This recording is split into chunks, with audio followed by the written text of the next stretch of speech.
بسم الله الرحمن الرحيم. تنابي. الصحراء التي بتحرق الجلد، ملح أبيض ونار تحت رجلك.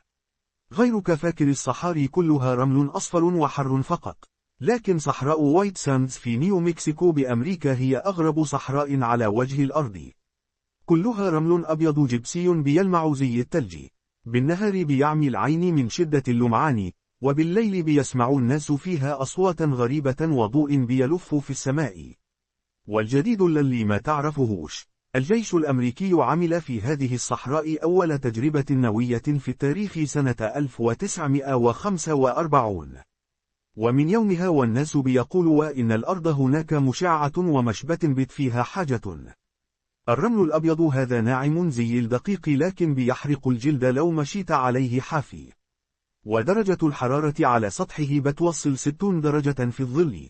والأغرب إن الحيوانات التي عيشت فيها بقى لونها أبيض زي الرمل. حتى الفيران والعقارب بقى لونهم أبيض عشان يتخبوا.